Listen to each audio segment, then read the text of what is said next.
A tenant was shocked and surprised when a landlord raised the rent exponentially on her apartment after her county passed a rent control policy that she supported.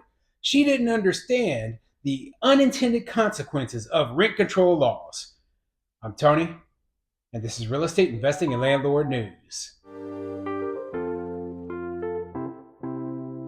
All right, so I have an interesting video and article for you today, and it's coming out of Prince George's County, Maryland. Now, for those who don't know the area, that is actually a suburb of Washington, D.C. So, as you could tell just by its area alone, it's a very left leaning, very progressive place, and they put in place a rent control policy just this year. And, you know, there's going to be unintended consequences of when you decide, hey, landlords, they can't raise their rent anymore. Landlords just have to suffer, even though we are still experiencing all of the effects of inflation that everyone else is facing. So they want us to eat those costs. And then they say, hey, well, you know what? Yeah, screw the landlord. And you're like, no, we are going to do whatever we can to make sure that our businesses are viable. So the rent control policy in Prince George's County, it's supposedly, I have to say that because this could change, is only going to last for 1 year. And in the next year, they're only going to allow a 3% rent increase, right? But other landlords probably believe that there's no way that they're only going to allow this rent control policy to go on for 1 year. And they're like, oh my goodness, if we don't raise our rents right now, then we are going to be completely screwed over for who knows how long while this rent control is in place. So the tenant in this story, she was a supporter of it, right? She's a supporter of the rent control policy. She's like, oh, my rent is rising too quickly. And then she was shocked and surprised when her landlord said, well, we have to raise our rent exponentially before this law goes into effect. Otherwise, we are going to be without a meaningful rent increase for a very long period of time. It's a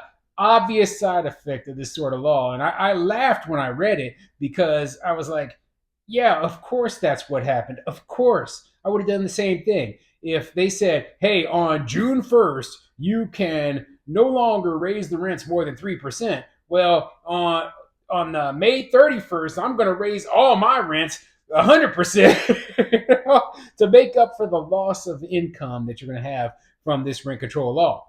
I mean, it's an obvious side effect. It should have been obvious to the people that this is what landlords were going to do, but they were too naive and they thought, oh, well, the landlords, they're not going to do anything. They're just going to, just keep things running the same way they were.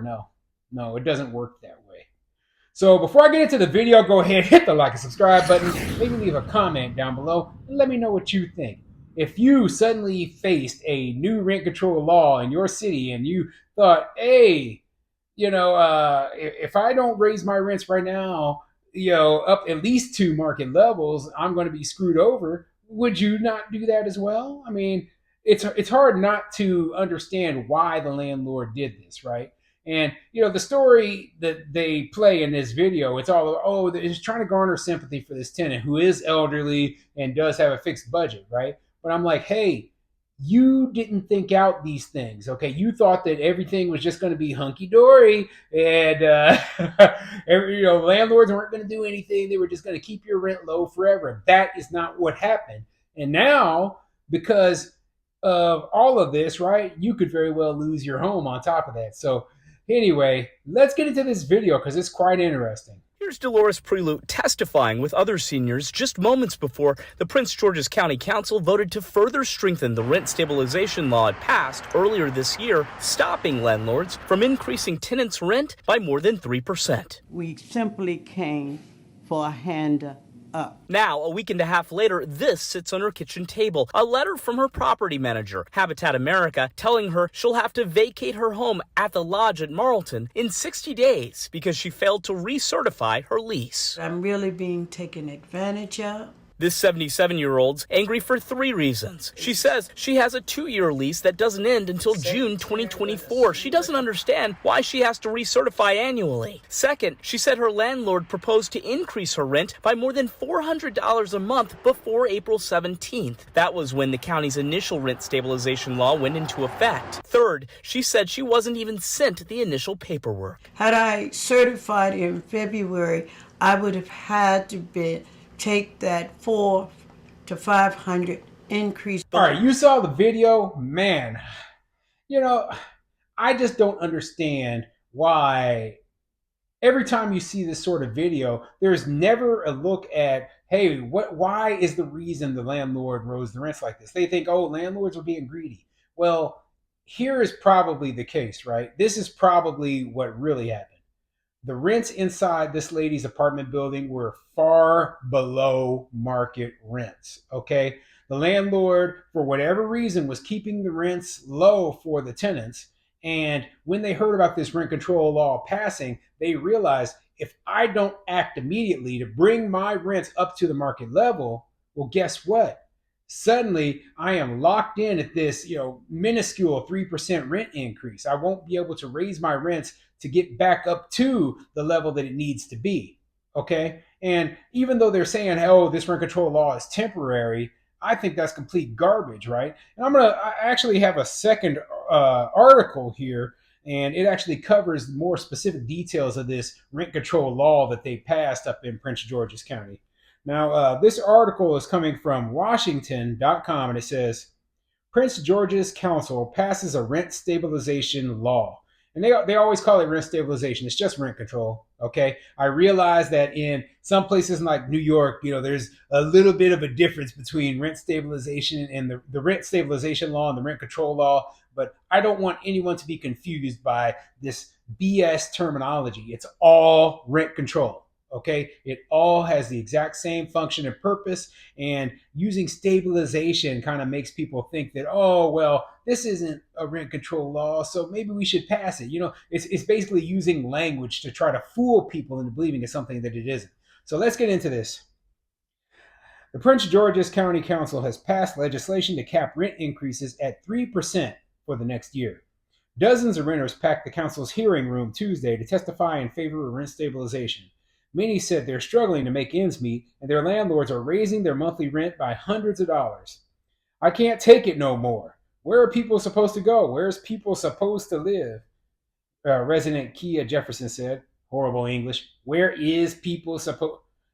People's plural. Anyway, let me continue. If this increase is enacted, I'm going to turn my car into the bank because it will be impossible for me to continue making the notes, renter Yvonne Corney said. The Rent Stabilization Act caps rents at 3% for the duration of the year. Well, here's the thing, right? If they passed it once, do you think that the economy is going to be getting better over the next year? I mean, let's say we come up to the end of the year and they're like, oh, you know what? The economy is still bad. People still can't afford rent increases, so we're going to extend it another year.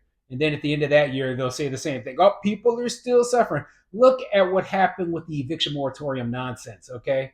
They kept extending it, and the federal government didn't get rid of theirs until the Supreme Court struck it down, okay? That's how long it lasted.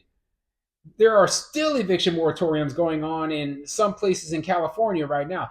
That's why I say when they put these entitlement programs into place, it is very, very difficult to remove them because these people become so dependent on their subsidized housing that it makes it impossible to go back to the way things were before.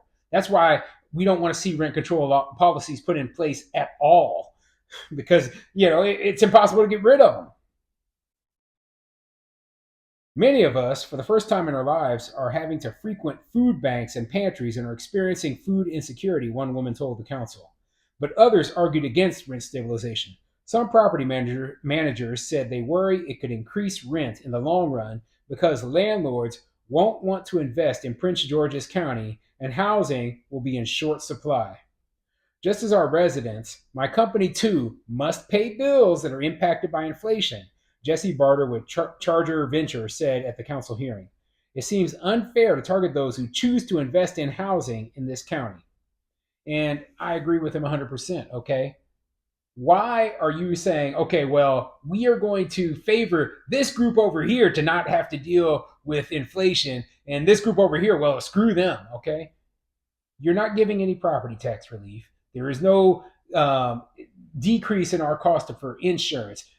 for our cost of maintenance and repairs, for the cost of our mortgages. Okay, there's no decrease in those costs. All of those costs continue to increase over time. And as our costs continue to increase, we need to be able to pass those costs on to the end consumer, who is the renter. Now, does that mean that every tenant's going to be able to have somewhere that they can afford to live? No. Okay, that is the nature of things. I've been reading so many of my comments lately, and people are like, well, it's not fair that the landlords can increase their costs when my pay isn't going up. This is a common comment that I read in my comment section, right? And this is what I say. I'm like, listen, here's an analogy for you, okay? You're buying a car, okay? You go down to the car dealership, right? And you demand that the car dealership sell you the car for an amount that you can afford, right? And you know what they'll do? They'll laugh you out of there. They're like, no, this is what it costs to build the car. This is what it costs for us to sell the car and make a profit. And that is what we're charging. And guess what? If you can't afford that, we're not going to artificially lower our price so that you can afford it. No, you need to go somewhere else and find a car you can afford.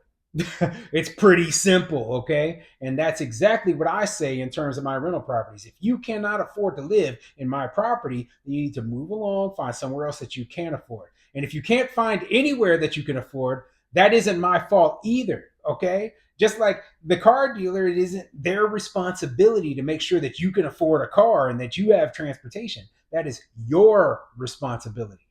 If that means that you have to get on a bus, so be it. If that means in terms of landlord that you have to go down and get a second job, or you have to live in a smaller apartment, a smaller unit, or in a different part of town, or maybe even a different part of the country, so be it. But simply put, you do not deserve to be subsidized in your living by another private party. That is absolutely ridiculous.